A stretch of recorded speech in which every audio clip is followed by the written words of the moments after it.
Muy buenas tardes. Soy el maestro Joseph Espejo López. El día de hoy vamos a iniciar con la cápsula 2 de la materia Sistema de Justicia Penal Acusatorio Adversarial de la unidad 2 de Introducción al Sistema de Justicia Penal Acusatorio Adversarial y Oral. Sin embargo, ¿cuál va a ser el objetivo de la clase del día de hoy? El objetivo principal va a ser que el estudiante pueda analizar los desafíos que implican su implementación de este nuevo sistema de la justicia penal acusatorio, adversarial y oral, y de forma también empieza a identificar con el propósito de comprender su impacto en la modernización del sistema de justicia y la garantía de un debido proceso.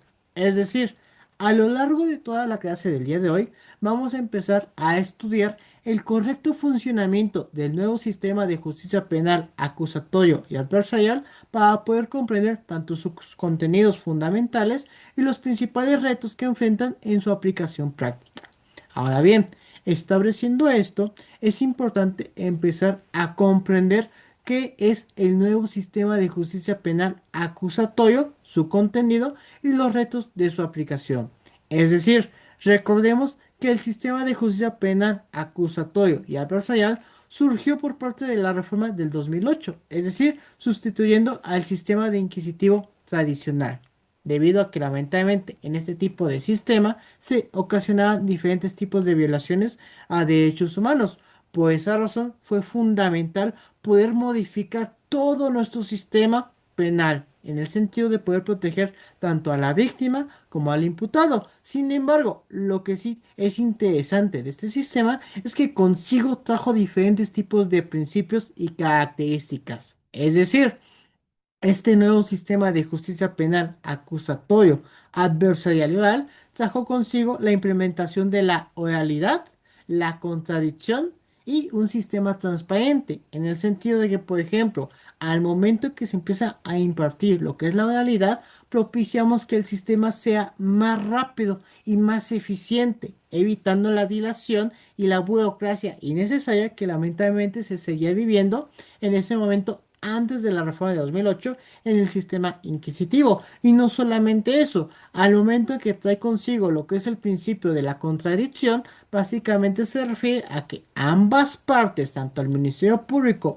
como el imputado, pueden ofrecer sus debidas pruebas para poder acreditar su teoría del caso y de igual forma también dejando de estar en total indefensión el imputado. ¿Por qué? Porque recordemos que lamentablemente en el sistema inquisitivo el imputado estaba básicamente en estado de indefensión, ya que existía el principio de culpabilidad. Es culpable desde un primer momento. En cambio, a raíz de la reforma de 2008, todo eso cambió en el sentido de que actualmente es inocente hasta que se demuestre lo contrario.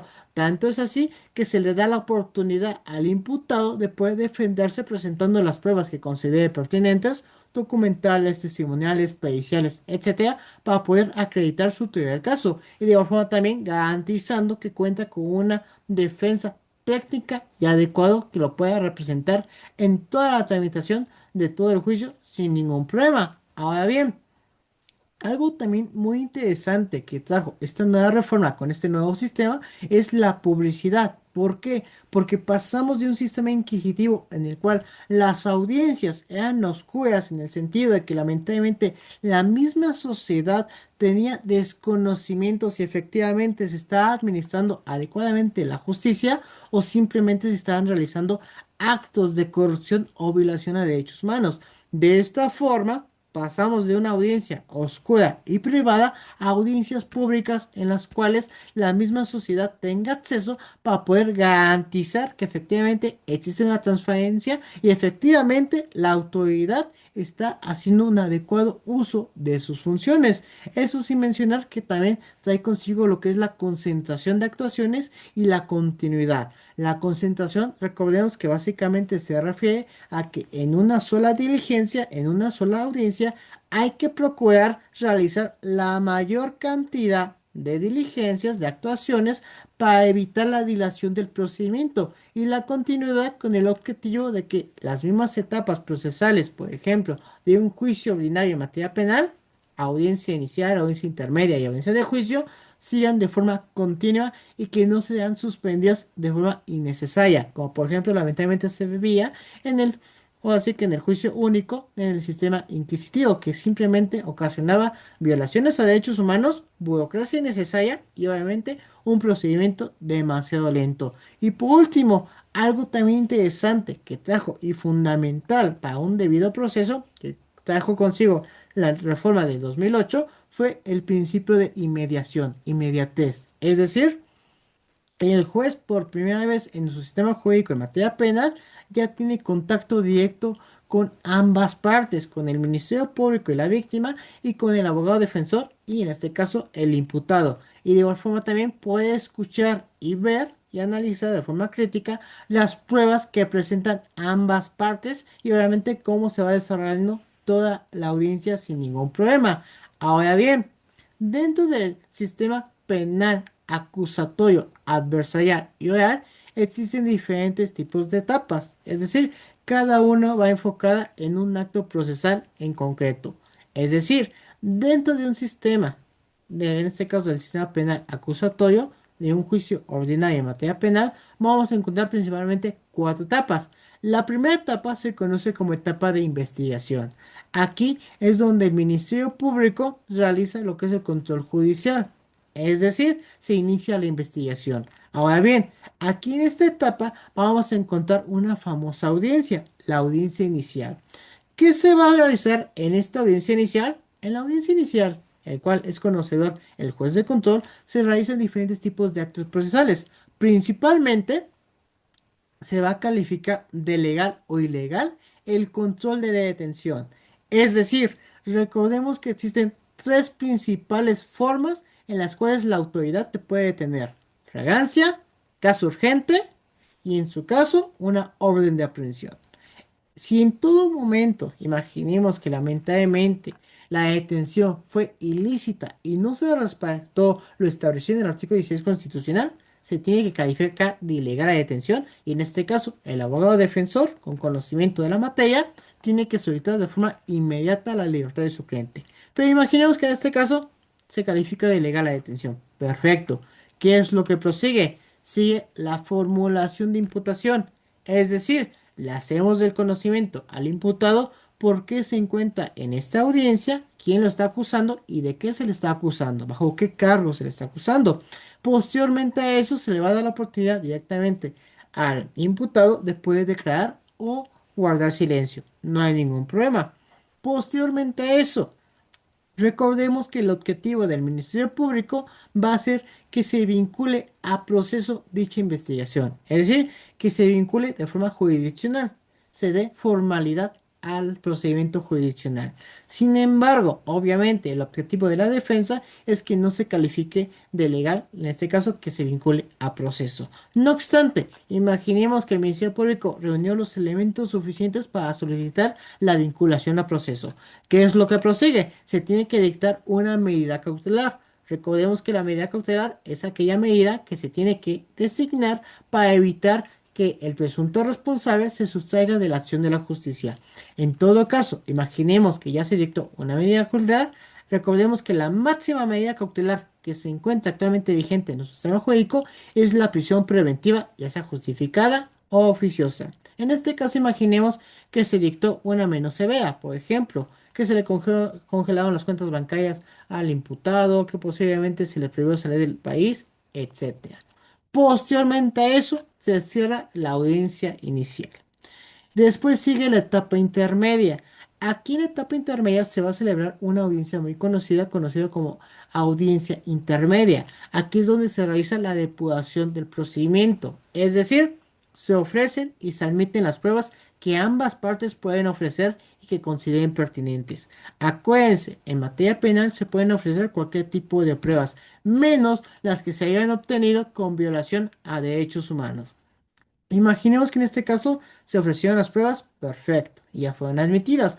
¿Qué es lo que prosigue? Se va a abrir la etapa de juicio oral, es decir, se va a celebrar la audiencia de juicio. En esta audiencia de juicio, básicamente se van a presentar los alegatos de apertura, el desfile probatorio, el desahogo de las pruebas y los alegatos de clausura. Posteriormente a eso, se va a dictar una sentencia por medio del Tribunal de Enjuiciamiento. Y por último, la etapa de ejecución. Aquí la etapa de ejecución básicamente consiste en el cumplimiento de la sentencia y el control de su legalidad. A grandes rasgos, esas son las etapas que conforman actualmente al nuevo sistema de justicia penal acusatorio adversarial que actualmente sigue vigente en nuestro país. Ahora bien, ¿cuáles fueron estas ventajas o tiene alguna ventaja este nuevo sistema? La respuesta es sí. ¿Por qué? Porque permiten una mayor transparencia y de igual forma también una protección efectiva a los derechos humanos tanto de la parte de la víctima como del imputado y de igual forma también propician una rendición de cuentas. Es decir, la misma autoridad tiene que informar cómo es que está administrando justicia. Acuérdense que conforme al principio de publicidad, las audiencias son públicas. Es decir, yo puedo presentarme directamente como público a una audiencia siempre y cuando no se esté hablando, por ejemplo, de el interés superior de la niñez, que en este caso estén involucrados pequeños, menores de edad, niños, niñas o adolescentes, o en su caso se ponga en peligro a la víctima. Obviamente, en este caso, por su naturaleza, sí tienen que ser a puerta cerrada. No obstante, de ahí en fuera, si es pública, yo puedo acceder a ella como público y en ese caso garantizar que efectivamente se está cumpliendo con lo establecido en la misma constitución, en la misma legislación y se está administrando justicia y no se están realizando actos de posiblemente de cualquier tipo de acto de corrupción. Ahora bien, no todo es tan fácil. ¿Por qué? Porque lamentablemente, y eso es algo que les había comentado anteriormente, hay ocasiones que hay personas que por el desconocimiento, por la ignorancia, no saben implementar adecuadamente este nuevo sistema. Por esta razón, es indispensable que en la medida de lo posible, todos los que nos encontramos relacionados con materia jurídica, en este caso en materia penal, recibamos una adecuada capacitación. Todos los operadores de igual forma del sistema judicial también tienen que ser debidamente capacitados. No obstante, hay ocasiones que, por ejemplo, algunos servidores públicos, algunos abogados que se criaron básicamente y aprendieron a postular, a manejarse con el anterior sistema, por ejemplo, en el inquisitivo, puedan presentar una cierta resistencia al cambio cultural y jurídico. Sin embargo, aún así es fundamental que nosotros, como buenos abogados y futuros abogados que el día de mañana sean, es importante que ustedes implementen una adecuada cultura jurídica, en el sentido de que siempre se vayan actualizando y vayan estudiando este nuevo sistema. ¿Para qué? Para que en todo caso todos podamos ser accededores de este tipo de sistema y que se nos pueda garantizar nuestros derechos humanos y aparte poder garantizar que se nos administre justicia con todo el debido respeto hacia nuestros derechos humanos y garantías constitucionales. Y de igual forma también evitando cualquier tipo de desigualdad al acceso de la justicia de esta misma. Ahora bien, por lo tanto, podemos decir que esta reforma constitucional en materia de 2018, 2008, pero modificó totalmente todo nuestro sistema jurídico. Es decir, actualmente el eje central de la justicia penal es este sistema penal acusatorio adversarial y oral. Es tan increíble que pasamos justamente, por ejemplo, de la documental, que era la máxima prueba en el sistema adquisitivo, a una prueba pericial basada en la ciencia, es decir, resultado de las nuevas innovaciones tecnológicas y obviamente de las nuevas necesidades que actualmente tiene nuestra sociedad. No obstante, debemos recordar cuál es el objetivo principal de la reforma constitucional del 2008, es decir, su objetivo principal fue establecer y garantizar procesos penales más justos, proteger los derechos tanto de la víctima como del imputado y también propiciar y promover una justicia ágil con resultados reales. ¿Por qué? Para poder recuperar la confianza de toda la sociedad en la administración de justicia. Lamentablemente, y esto es debido a que acuérdense que en el sistema inquisitivo había muchas violaciones a derechos humanos y muchos actos de corrupción. debido a que había un desequilibrio social y también un desequilibrio procesal igualitario entre ambas partes. Se le daba preferencia directamente al Ministerio Público y más aparte, lamentablemente, el imputado no contaba con una defensa adecuada, técnica y eficiente debido a la sobrecarga de trabajo que tenía directamente el sistema. Por esa razón, fue necesario modificar todo el sistema de justicia para poder recuperar la confianza de los mismos ciudadanos y evitar que se siguieran cometiendo las mismas violaciones a derechos humanos. De esta forma fortalecimos y se fortaleció lo que es el debido proceso, artículo 14 constitucional y obviamente, por ende, el artículo 20 constitucional con el principio de presunción de inocencia, evitando de esta forma también la reducción de la corrupción y cualquier tipo de abuso por parte de la autoridad. ¿Por qué? Porque recordemos que lamentablemente en el sistema inquisitivo el juez tanto investigaba, valoraba las pruebas y sancionaba. Si se dan cuenta, había una concentración de poder directamente en el juez. Por esta razón fue necesario modificar y limitar, francamente, quién tiene las mismas, en este caso, quién tiene las facultades, quién tiene las limitaciones que establece la misma legislación. Por ejemplo, el Ministerio Público, artículo 29 constitucional. Tú como representante social, tu facultad es investigar los delitos. Tú como órgano jurisdiccional, tu facultad es administrar y juzgar justicia. Punto final. De esa forma evitamos una concentración en el poder y cualquier tipo de abuso por parte de la autoridad. Y de igual forma también algo también interesante que se empezó a implementar con esta nueva reforma constitucional del 2008 fue que por primera vez en nuestro país en materia penal empezamos a implementar formas alternas de resolver conflictos, es decir, los mecanismos alternos de solución de controversias. Recuerden, en nuestra materia penal tenemos lo que es el acuerdo reparatorio, que principalmente lo vamos a utilizar cuando estamos hablando, por ejemplo, de delitos patrimoniales sin violencia, obviamente de bajo impacto delitos, y por ejemplo la suspensión condicional del proceso, cuando de todo modo estamos hablando de delitos que su media aritmética de privación de la libertad no superen los 5 años. De esta forma evitamos una saturación en el procedimiento y hacemos de forma eficiente una adecuada gestión tanto de recursos como de personal. Es decir, en todo caso, por ejemplo, un robo siempre que fue sin violencia podemos utilizar posiblemente un mecanismo alterno de solución de controversias, evitando que ese delito, ese procedimiento llegue a un juicio en el cual solamente va a ocasionar una saturación y justamente va a evitar y va a alterar, en este caso, lo que es el principio de administración de justicia y el debido derecho a la administración de justicia. Es decir, va a gastar recursos innecesarios para que posiblemente, en lugar de llegar a un juicio, lo podamos solucionar de una forma más eficiente. De igual forma también promoviendo en todo momento lo que es la reparación del daño. Si se dan cuenta, este nuevo sistema va enfocado directamente a que podamos evitar llegar a un juicio, si se puede promover en este caso algún mecanismo alterno de solución de controversias para poder resolver la controversia en cuestión. Y no solamente eso, sino también proteger en todo momento lo que es la dignidad humana como base del sistema. Y de igual forma también los derechos humanos tanto de la víctima como del imputado. Obviamente en armonía con tratados internacionales y derechos humanos internacionales.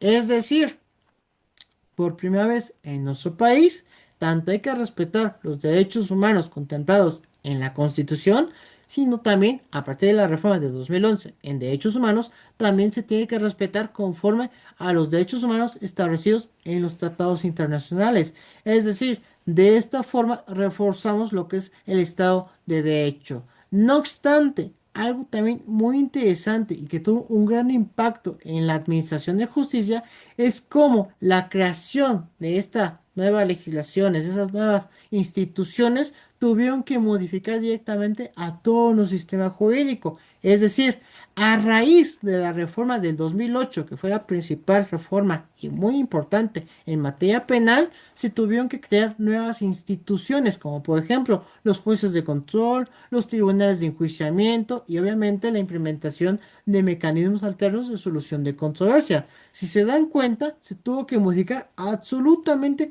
todo el sistema en materia penal, obviamente nombrando nueva capacitación a cada uno de sus servidores públicos para generar una mejor administración de justicia en nuestro país y poder resolver las controversias y las necesidades de la misma sociedad.